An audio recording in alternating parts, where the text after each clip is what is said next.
That makes me happy. No. Are you good to go? What are you? I think telling guys they're upset is funny. I'm sorry. I'm just upset right now. Yeah. Okay, she's got it. It's in there. All right. Good. Let's do it. Yeah. Sweat Equity Podcast and streaming show, the #1 comedy business podcast. Suck my pussy from behind. That's right, Lizzo. That's right. You get it. You get it, girl. You get us. Suck it good. You get that this podcast is about pragmatic entrepreneurial advice. Right. With Right real from raw the drop. dog talk. What? What's that? Right from the start. Right from the start. That's how we get the explicit tag on stuff. Yeah, I forget about it every time. 2020's best small, medium enterprise business advisory podcast in the United States. And we already won 2021's best podcast and streaming entertainment studio, Eastern United States, thanks to Media Innovator Awards 2021, hosted by, that magazine you grew up with, Corporate Vision Magazine. Duh. Listen to us on iTunes, Apple Podcasts, Spotify. Give us that 5-star, write a little something, write one sentence. If you're listening to this right now, pause, go do that, subscribe, rate, review. That all helps the podcast. If you can't get the hookup from our sponsors, which this episode is sponsored by Grasshopper. Try Grasshopper. Wait, then what? Then what? I don't know. Okay, sorry. Just move on. Okay. We're running out of time. Try grasshopper.com/sweat. Gets you $75 off an annual plan. That's the entrepreneur's phone line. A business phone line, an app that's separate from the phone number you got on your iPhone, or if you have a Samsung, getting ripped off by that data from Google. Yep. Either way, Grasshopper works on both of that and works on your laptop, tablet, all that stuff. Try grasshopper.com/sweat. Gets you $75 off an annual plan. You can make vanity phone numbers. You can do 1-800 numbers. 69, 420, they can all go in there. Yeah, you need 2 more, but yeah, you get the drill. Well, nobody. 69, 420, whatever. It's already taken. You can do 1-833-420-6969. Guarantee you it's taken. But yeah. you can get them in there. Try grasshopper.com/sweat. $75 off an annual plan. Who's hooking you up like we do? No one. Nobody. Let's get it started. What about my sweat equity? Sweat equity. Sweat equity. My sweat equity. My sweat equity.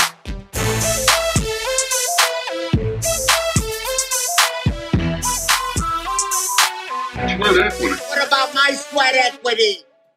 Rayla, why don't you give your plugs at the top of the show before we get into it and forget to do it? Where can we find you? How do we hire you? Where can we find you? Sure. Yeah. Thank you so much. So you can find me at Rayla, RAYLA.co. That is where you can learn about me, what I do, how you can work with me, how I can help you change your life.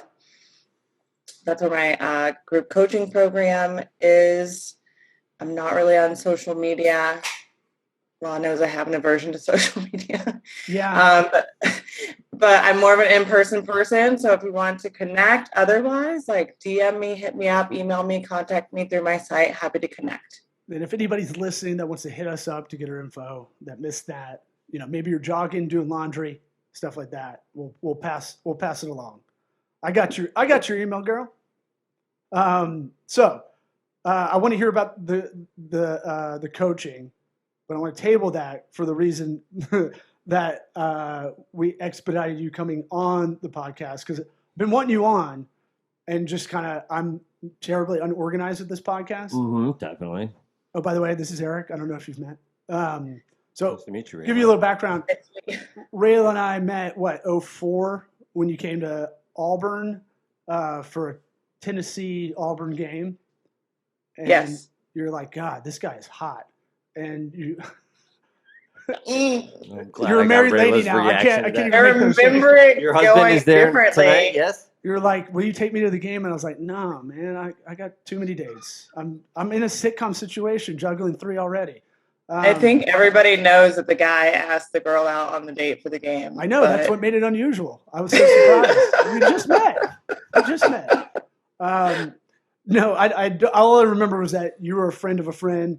That you came in for the game, and then I don't remember much else, because that's what you do for college. It was a good time. Yeah, you were in a fraternity. It was it was just a group of people that hung out, and you were friends with. my friends' friends, and it just kind of happened. You didn't know it was in a And by happened, I mean like we just all hung out. Yeah. Mm-hmm. Yeah. We'll let the listeners, take it from there, wherever they want. What frat were you in? The cool one? No, definitely not. I know. Sigma, no matter what you're about to say. Sig Ep, and you know what? No, here's something. They just got kicked off campus 5 years ago for cocaine. All right, well that's pretty cool. Alabama. It's like so. Where do you get cocaine in Alabama? So atypical. You got to go all the way it down has to be real the bad river. for you to get kicked off campus at Auburn. Yeah, that's real bad. That's pretty right. They're desperate for people. No, please come to Auburn. Oh yeah. Well, ours was diverse because we had guys from not Alabama and Georgia.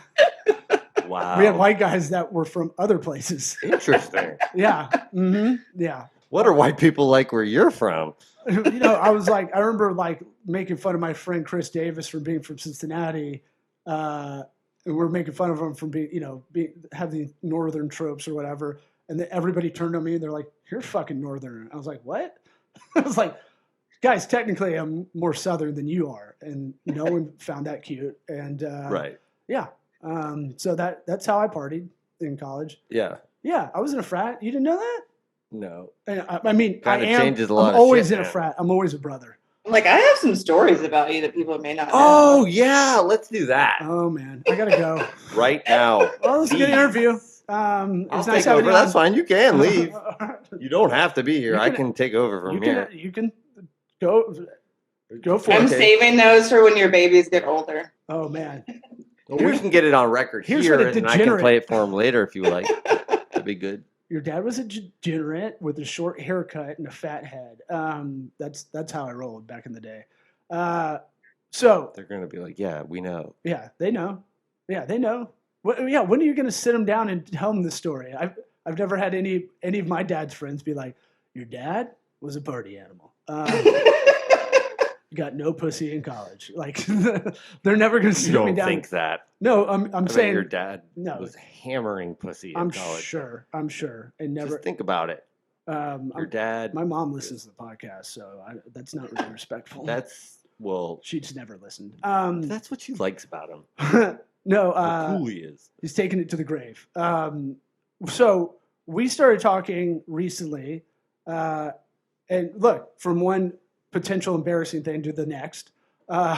So I've been trying to, per Eric and I's quasi mentor, who I call Business Dad. He hates it. He was he doesn't think it's funny.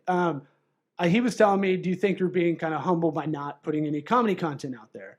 And I'm like, "Oh fuck, you're right." So I've been trying to do these stories on my social, just as an exercise. Let's write a joke, put it out there, and I usually do it after I work out because I won't overthink it, and I'll just put it out there. I'll work out and get it'll keep my mind off of how terrible working out is or running or whatever, and then I'll put it out there as soon as I can get it done. After I'm done. Sure, don't think about it. Runner's high, yes. All that stuff, and so I put a story out there that was, I thought, innocuous. And so it was, I just ranked French fries. By the way, what's your ranking? Give me your top 3. Well, Checkers is number 1, right? Yep. Okay, thank you. But no, what's yours? And then what do we got to do? Well, Checkers, Rally if you're on the West Coast. Well, that's all the same. And then probably Chick-fil-A, waffle fries, and then all the other ones are kind of the same, right? So McDonald's was my 3rd. So we're in lockstep. That's why we're heterosexual life mates. Right. Yeah.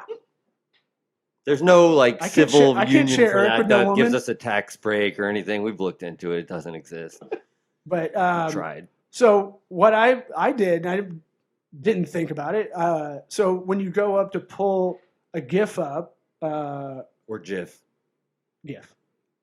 I'll fucking fight you right now.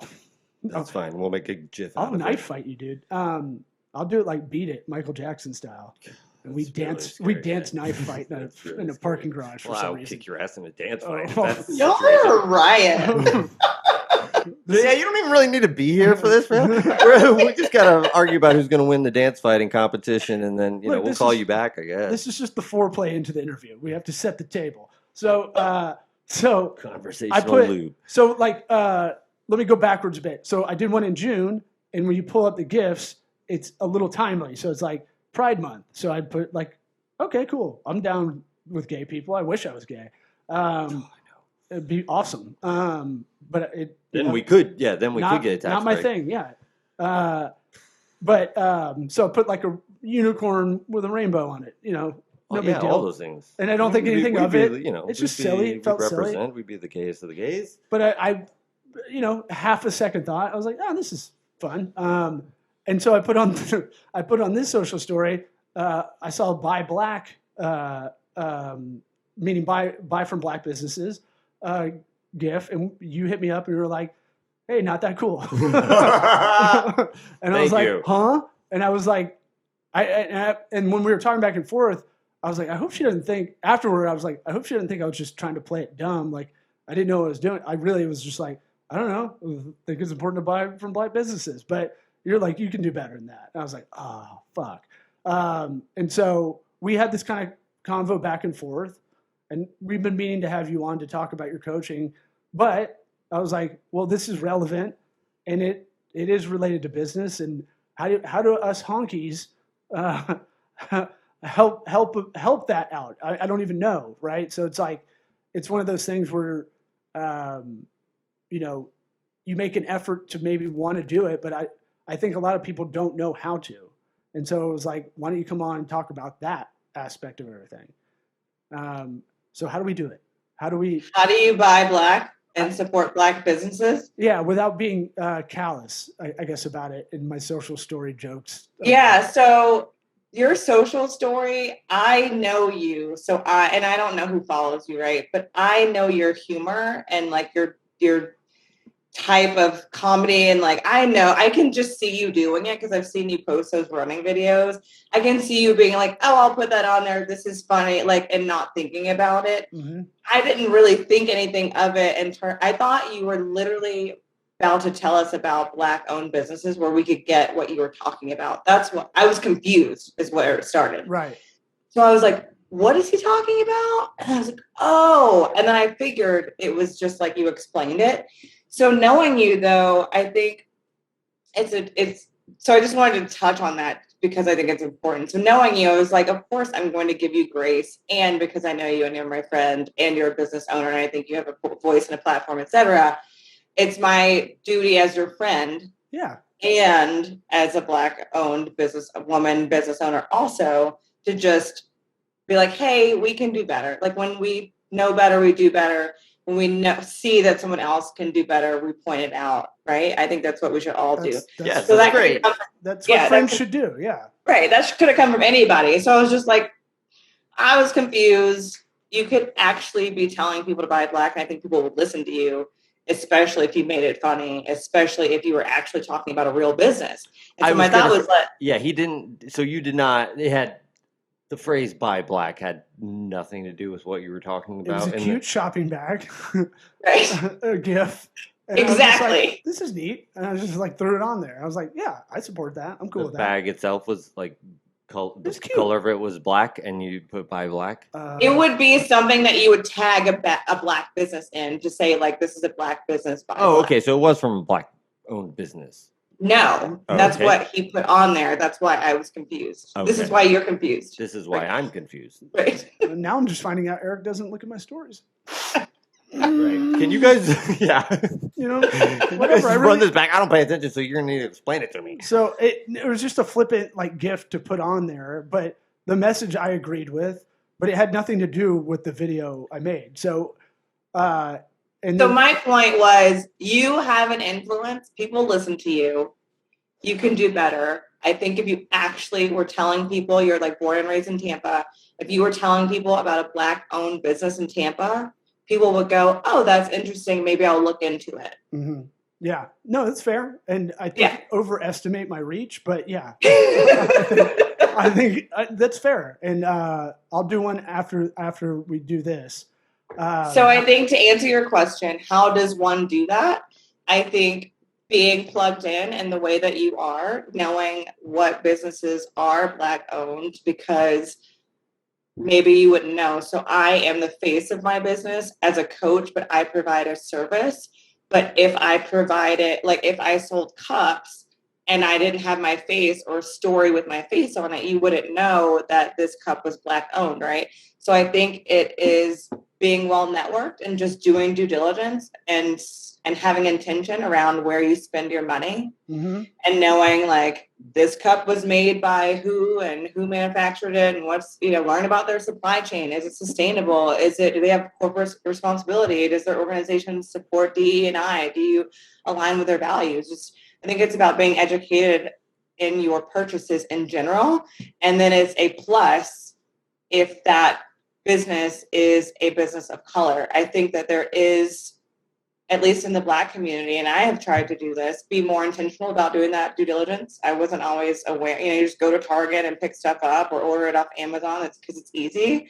But I think being intentional, especially in a pandemic and a recession when small businesses are struggling, to take the effort to maybe spend $2 extra to support that local business.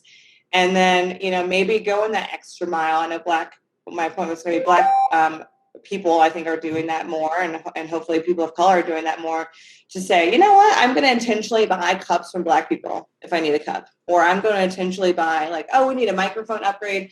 Are there any Black businesses that make microphones? It's the intention of and that intentionality of thinking about it versus just making a purchase off the internet because you need it. So I think that's the best way to do it, and to buy locally, it helps to be well networked in a way that you are. So you could probably speak to that law.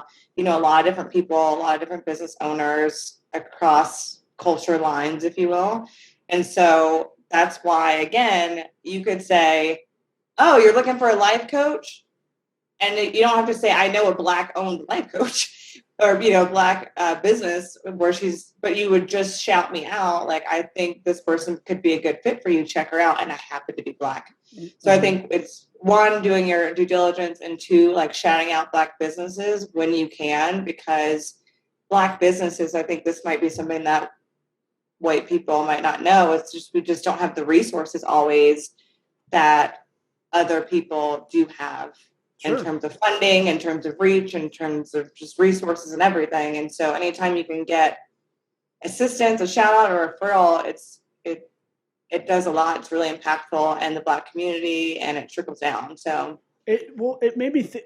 I was gonna say, what jumps to my mind is I don't know what it is called, but there's a company that they bypass Amazon, and they give you local businesses that you can get delivered very similarly to Amazon, and like the speed and everything. And it's like jumps to like thing I'm thinking about is like, oh, for Black owned businesses, can they either piggyback onto that scenario where it's like, oh, I'd like to also purchase from a Black owned business, or like have their own separate thing where it's like, okay, if you'd like to, one Vim purchase locally, and then also, help any, particular ethnicity or whatever, any people from whatever walk of life that you feel passionate about helping. That could be a thing. Write that down.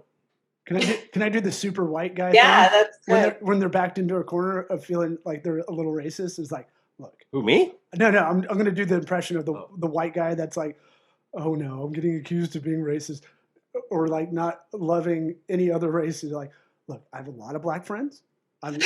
Martin was one of my favorite sitcoms. Like, Sinead was great. Like, you do these things that sounds way more racist, overt racist, right. To be like, damn, Gina. Yeah, like, right. I watch 106 in Park every day after high school. I love it. No, but I'm saying, like, is there a list? Well, that bombed. Is there a list of is there associations or something where you can go, like, for anybody listening, like if they were like, because look, in marketing, it's all about, like, you talk about from the other side, from the business side, people make purchases with their heart, not their mind.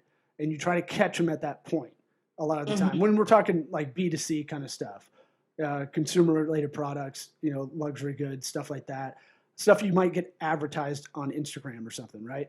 And so you're trying to catch them at that position. Now, if someone were to take that kind of 5 seconds to go, hey, I'm going to try to source out some a Black-owned business. Is there somewhere to go or resources that you might know off of the top of your head? I know this is kind of a loaded question, but like, is there something where I can go, I want to support a Does business? my idea already exist? Is there a Sure. database somewhere? I think that it does a little bit. So yes and no. So for example, there is and I wish I could think of the name of it, but that might be something for you all to research and put in your show notes. There is a tour that happens in Tampa Bay, and we have I believe, mutual acquaintance / friend law who has done this, and that's why I know about it. But there's a tour where they literally take people on a bus going around to local Black-owned businesses. And I don't know the name of that, but I know that's a thing that exists, and I've seen it on social media.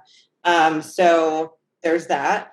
2, your local chamber should have that demographic information, hopefully. I know that, for example, the Tampa Chamber has a Black business owner accelerator program, something or other, and so they should have a directory of Black-owned businesses that are in their program. They're looking for resources and support, and et cetera. That also speaks to like diversify your world in general. You find out about women-owned businesses, LGBTQIA-owned businesses, Latina owned businesses by diversifying your network. Yeah. Right? It happens a bit organically. And also, like, don't sleep on Google. Like, just do a quick Google search of like something you're about to buy. Like, I need a new phone case. And so instead of just, because we're so like, it just happens. Like, next thing you know, you bought it on Amazon and you clicked a button because you can buy now and it's Prime and it happens in 2 seconds. Go, I wonder if there's any local businesses that have phone cases. I wonder if there's any local women-owned businesses that sell phone. It might take you getting in your car to do it. It might take you paying for that $5 in shipping or whatever it is, but just doing a little bit of due diligence. So I think those lists are out there. Yeah. If you look for them, but I also think maybe we all need to do a bit more due diligence and put those lists together too, I agree. You could do a shout out right now, like listeners, like as you find businesses, like email us and let us know. We'll put a list together. Like I'll do that list. That's easy. Yeah, Google spreadsheet. I'll share it with everybody. It's fine. We'll throw it on our social because we Somebody has to need do something. Yeah, there ain't a lot of people going out Googling and going to the Chamber of Commerce and being like, I'm going to make my own list of these. Like, that's not going to happen. We're going to have to do it for them. And as you're talking about it, you kind of give me an idea because there's every city. If you're in a city, which most of America kind of lives in some kind of metropolitan area, or near one, that there's always a local newspaper or alternative newspaper that gives out awards, and for the year to businesses. Typically, we have Creative Loafing, which is here, Charlotte, I think 2 other cities, Atlanta, something else, that they have like best LGBTQA. It's like doing. Did he get that right? Is that all? Is that all the letters? There's another one in there, I think now. I heard earlier. Anyway, the point being, like, there's probably an award somewhere every year that's given to that. At least that's like a jump start to something, Yeah. I have a lesbian barber, and it shows. Did you win best lesbian barber in Tampa? She's like, "Do you want to look like Rihanna?" I was like, "No." I was like, "Too late." This conversation is so important because people just because he does look like Rihanna, right? Right. Yeah. Exactly. Mm-hmm. Because people just aren't thinking about it. Well, yeah, it's mindfulness, right? Like it takes that moment to think about where else can you buy, because we're all just running to Target, ordering from Instacart, getting on Amazon. Right. It takes effort to diversify where you purchase from. Well, look, convenience is king. You learn in any business class, it's like your high price, but your unique differentiator, your low price, you sell in volume. And then now we have this thing where it's kind of a different model where convenience is taken over, and Amazon's like kind of, starting to get a lot of flack because they kind of control the labor market, right? So it's like the more we're lazy about our purchases, it's really hard to beat, honestly. But maybe you can look up the vendor that is in Amazon to like do a little due diligence and maybe use that Amazon Chrome extension I was telling you about, the fake spot. Yeah, where it gives all the. I put that on. But there's another one though. Is it one? Gotta love this due diligence where I'm just throwing it out there. Like it exists, but I don't know what it is. There is one for local businesses that they say it's basically the same price as Amazon. Well, you can get most things from. How about I'll meet you in the middle? You can do smile.amazon.com and you can donate to a charity that is for maybe helping businesses or helping communities that are, don't have the same opportunities, kind of thing. Sure. Yes. I think diversifying where you get your content too is really helpful. An example is Lovey Ajayi. I follow her on Instagram. She's a Black woman, writer, entrepreneur, keynote speaker, etc. And she just blasted a bunch of Black-owned businesses. She's like, this is my day-to-day, but these are products that I use. Maybe you all would be interested. And those companies sold out of the product, and none of us would have heard of those companies unless she put them on her social media. And I wouldn't have known unless I followed this Black woman that has done this due diligence. So I think even just diversifying where you are, diversify your friends, where you shop, who you follow on social media. You'll be exposed to those things organically a little bit. So what if I follow a variety of thirst traps on Instagram? Does that count? You do you, boo. Well, Lovey Ajayi, is that LUVVIE AJAYI? If anybody's wanting to punch that in. Well, let's talk about the group coaching session. Did I get the term right? I want to make sure. The LinkedIn keyword it's in there. A group coaching program. So, are you doing sessions with people? Like, I'm fascinated with we found this out like 5-6 years ago from a guy who wanted to invest in our agency. That he was like, yeah, I do a CEO group where we sit around and we're all CEOs and we talk about our feelings. I was like, what? This shit exists? Yeah. And it was like mind blowing. And I was like, oh, well, they don't really have anybody to talk to. Right. It's lonely at the top kind of thing. Like when your jet runs out of fuel. Right. Sucks. When you have to fire 5 people and you just have enough time to really give them the exit. So I'm a certified executive coach, and these are real problems that CEOs have. I mean, you're joking, but there's kind of not, though. Kind of not. Well, we are the #1 comedy business podcast, but I'm saying like CEOs listen to this show. Look, we used to say entrepreneurship. The dirty secret about it is it's secretly very lonely. So lonely, yeah. And that applies to C-suite executives too, because you might as well be in a similar mode because you're doing so many things. You have to make a lot of decisions, and it all kind of rests on you. But you don't really have anybody to talk to.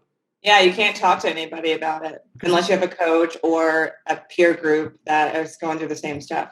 So that people join masterminds or groups where they have similar problems they can flesh out. So how does it work? I'm a CEO or I'm an executive, and I email you. I go, I want to maybe join a group. How does this work? Yeah, so my program is not specifically for CEOs and that type of curriculum or coaching. So if you came to me, I would probably put a special package together for you for your specific issues and then maybe introduce you around to my network of CEOs. But my program is called Reset Your Life, also found at Rayla.co. And it is not for CEOs. It's for anyone who is looking to do that reset. So you wake up one day and you're like, how the heck did I get here? Got kids. I got the title. I'm a CEO or whatever. I got the title, but I feel like shit and I just don't feel good. And this is not how I thought it was supposed to go. I've always wanted to you quit your job and became a comedian, you have done some of the things that people wish they could do. Yeah, I'm still Wish paying. that I'm they still could paying do for it. Kinda. Yeah. But there's like someone Kinda. out there who like dreams of doing that so bad. Like that calling is deep in their soul. And the closest they can get to it is like binge watching comedy on Netflix. And so my group program is for that person that's like, I'm sick of it. I'm ready to like change my life and actually go do the thing. And so that's the person that I serve. Someone who's like, I want to do something different, but I don't know how to do it. I want somebody to hold my hand, give me a step-by-step curriculum, give me the community and all the resources to do that in a pretty quick amount of time. You're a business therapist of sorts in a way, right? So it's like basically people are telling you. I mean, look, when I do discovery sessions with clients, it's the same thing. I'm trying to figure out about them. It's like a first date a little bit. You're trying to get to know them enough, and Figure it out long term without Yeah. directly asking yeah, things. not trying to close on the first date, Sure. because I'm a gentleman. But I'm saying like it's one of those things where you're empathetic, and then we talk about empathy and ego a lot on the show, and you're empathetic to go, I'm going to listen, because maybe they don't have someone in their life that actually just listens to them.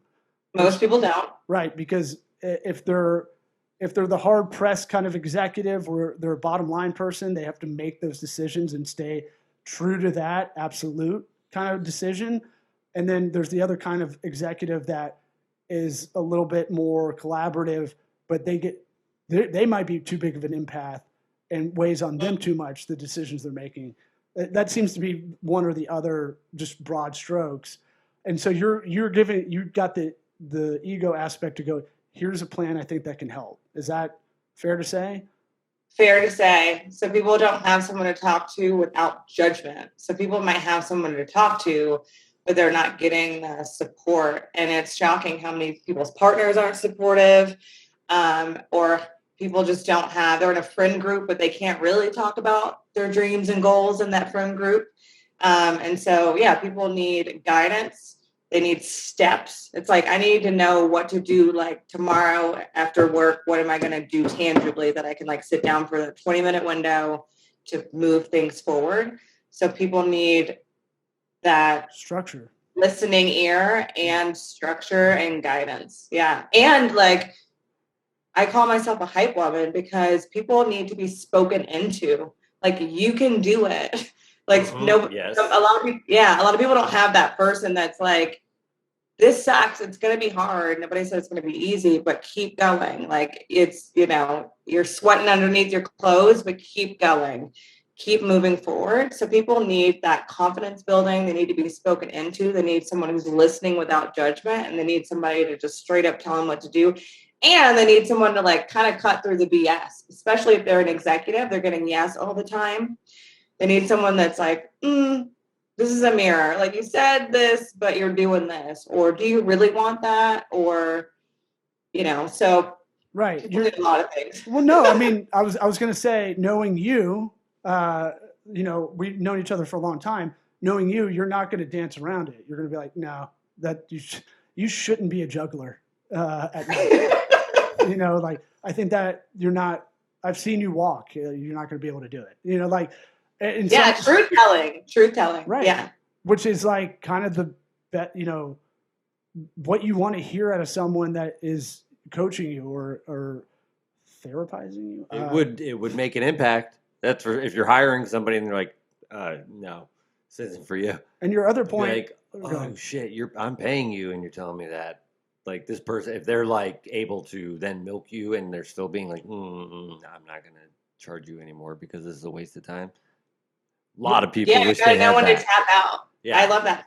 You gotta know when to tap out. Yeah. Well, and then what you said earlier, a little bit ago, was that sometimes I call myself a male cheerleader for a lot of clients, where I'm like, if you want shorts, it's because of shorts, it's because of powerful legs, it's because mostly the shorts. I'm pretty good, pushing. Definitely have the physique. And I good burn. I've got the essence, really, is what it breaks down to. But I'm saying, like, if you tell me you want to do something, I'll try to annoy you about what you want to do, because I like when people do it for me. And so it's one of those things where a lot of people can get defeatist before they even begin. Like, I want to do this. I really feel a calling to do Right. poetry. Yeah. slam At this point, poetry. people should know not to be like, I'm gonna do that, because I mean, between the two of us, we will come back and be like, did you do that? Yeah. You're really, you really start good at that that. LLC? There'll be stuff that I told you years ago, and you're like, "Are you still doing the thing?" Or like, "Have you done the?" I'm like, "Wow, you remember that?" Mhm.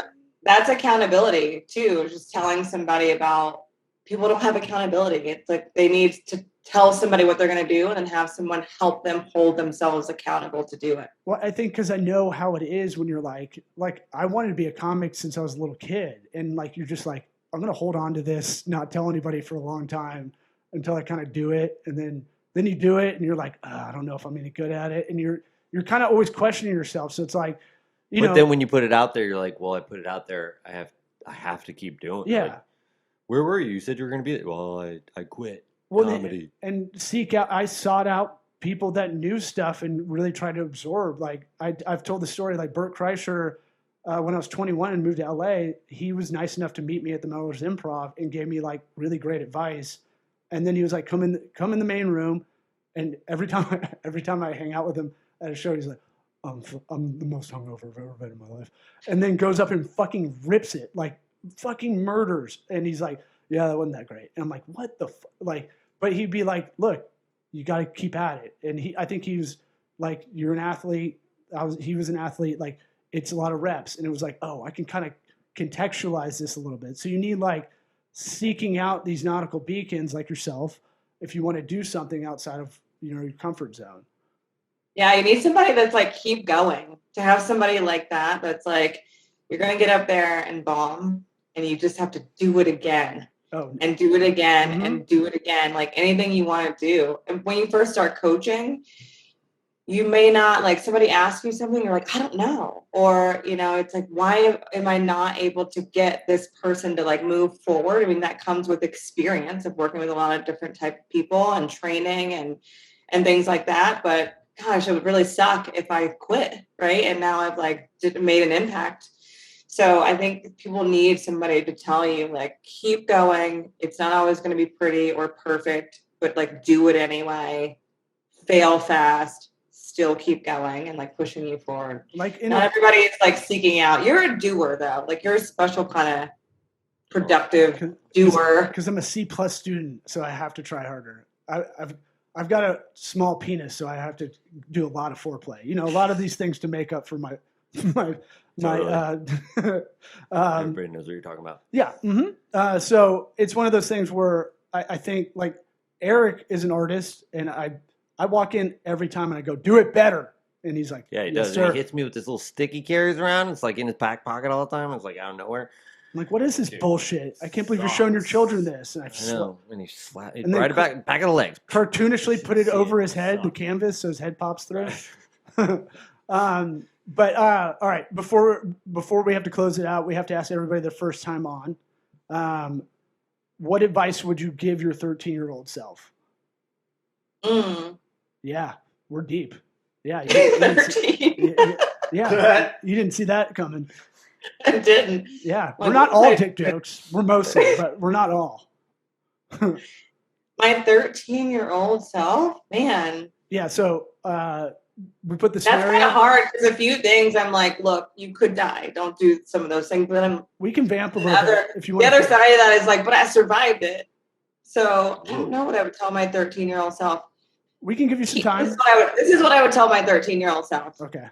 Chase joy and like keep having fun, because we kind of grow up and like the school system gets us. Then you have to pick a degree, get a career. There's going to be recessions. Just keep chasing joy and play and try to have as much fun as you can in everything that you do. If something gets uncomfortable, doesn't feel good, you don't want to do it, then don't. Like figure out a way not to do it. The point, I think, of the human experience is to decondition all the crap that we have to go through, but to have fun. And when you're like in your purpose, it usually feels really, really good. That's why you can keep doing it. You never run out of energy doing it. So I would tell my young self to like don't stop having as much fun as possible.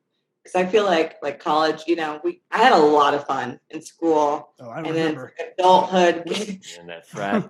then adulthood Naked hits, dude. right? And so it's just keep chasing joy and having fun. Don't let anybody put you into the box of you're an adult and you got to be serious and you got to do it. I don't have to do anything. Yeah, I love that. And know what you like is fun when you're a little kid and not get talked out of it, right? So it's people are like, that's stupid. And you're like, I don't know, I don't really like this. And I think that kind of falls under the umbrella of kind of what everybody says is don't fall into this stupid social thing that you don't care about anyway, because it didn't matter when you look back at it. And you should, I like playing with Legos, probably way too late, but I still like playing with Legos. Yeah. What? But it's that's a great. That's you feel embarrassed. Teachers, the same thing. People change their whole trajectory based on the feedback from one teacher's feedback. One time. Right. Yeah. Don't listen to your teachers, kids. Yeah. Well, look, I had a hot math teacher, and I think that's why I excel at math. Yeah. Shout out to Julie Draper. What up, girl? That could actually get back to me. Yeah. So I'll put that in the show notes. Hashtag this Julie is Draper. A small city in some. I'm going to do it so that the keywords pop up. Julie Draper's getting tagged, yo. Whatever. She's former cheerleader, was my math teacher in middle school. Guess what? Guess who got A's to make up for the C's and D's and the other things? But yeah. The smart kids? Yeah. And I got a B. No. Appreciate you coming on. We'll try harder. We'll try better. We'll do better next time. We'll do better. No, when I read it like when a parent says I'm disappointed, and I was like, oh, I fucked up.